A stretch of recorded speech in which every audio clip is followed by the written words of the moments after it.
Hey, I got an email that I can really resonate with. It was from a woman who was like, how do I deal with the anger that I'm feeling over a broken heart? She said the relationship ended over her having to stand up for some things that she felt convicted about. And she's like, now I just feel like a fool. And she's like, I feel like I already have built up all these walls against men in general. And she's like, if I'm ever gonna have another relationship, the poor guy's gonna have to scale all of these walls. And she's like, if this is any indication of what marriage is like, I don't wanna have anything to do with it. And that broke my heart to read, but also I truly cannot relate more. I think a lot of people think that I've just had such great experiences dating, and I am here to say that I have been wounded deeply by some men. I've also thankfully had some experiences with men who have brought great healing and spoken truth into my life.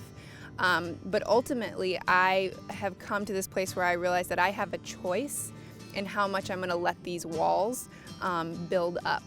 And so I want to give you hope that there are good men out there. But I hope that you don't put some man who hasn't hurt you yet into these handcuffs that doesn't deserve to be in handcuffs. They may eventually, but sometimes because of our wounds and the triggers to our wounds, we preemptively lock somebody up and they can't win. And I did that, and it was to my detriment because I faulted someone for something that they didn't do. Let people prove themselves wrong. But I think so often I hear so many people going, oh, I have all these walls up, and it's understandable. When you have patterns that happen in your brain because you've been hurt over and over and over again, you will believe that that's the way the world is going to be. So when you see someone that looks like a man, acts like a man, smells like a man, you can only conclude that they're gonna hurt you. I take improv classes here in Portland, which I recommend to everyone. And I was talking to my improv teacher because he sometimes teaches improv to kids in inner cities. And these are kids who have grown up in environments where they didn't feel safe, where the world was unjust to them. And so their fear levels were high.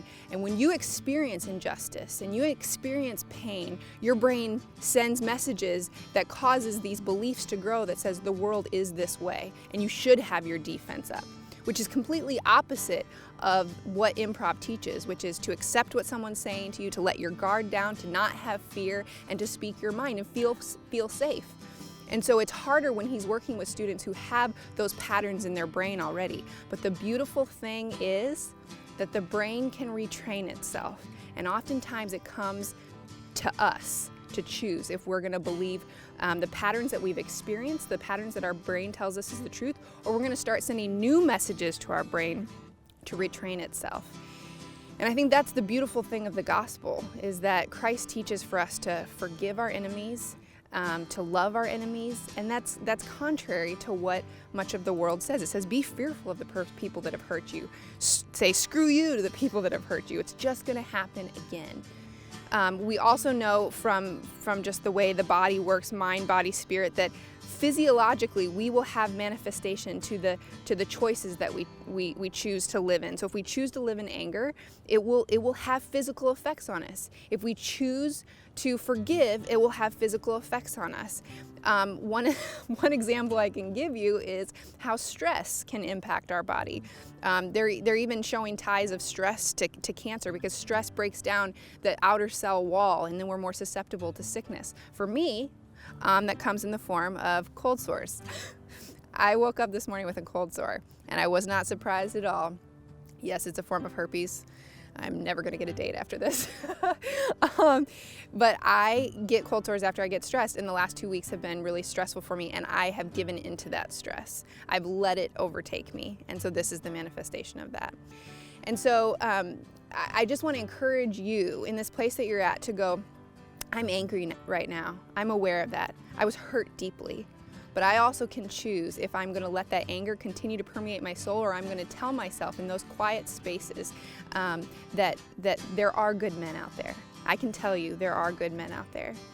Cognitive retraining therapy, basically one of the main principles is you have to get alone and you have to be quiet, and you have to be still so that those truth messages can be received in your brain. We live in a world where there are messages coming at us all the time, magazines that talk about divorce, about infidelity, movies that show the same, and so we have these messages that we're letting seep in far more than those places of getting to stillness and listening to truth.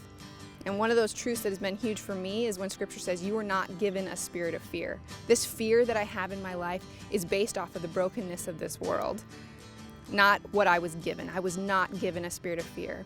And I have the power to trust Christ and what He says about me instead of what the world says about me, and to retrain my brain to give people grace. Because I want to engage a man with a clean slate. I do not want to put onto him things that have happened to me in the past, and I know you don't want to either. So start today and try to be aware of your anger, your triggers, and replace that with truth.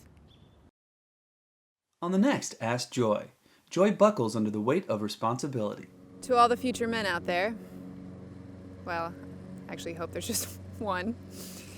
I just want you to know that these thorns are representative of the things that have been afflicted upon my heart, but you also notice that there's pruning, which is representative of the healing work that I have done to retrain my brain to be ready for you. But my sincere apologies, because I cannot do anything to get rid of these pesky cold sores. They're with me for life. They're with us for life. It's got my heart.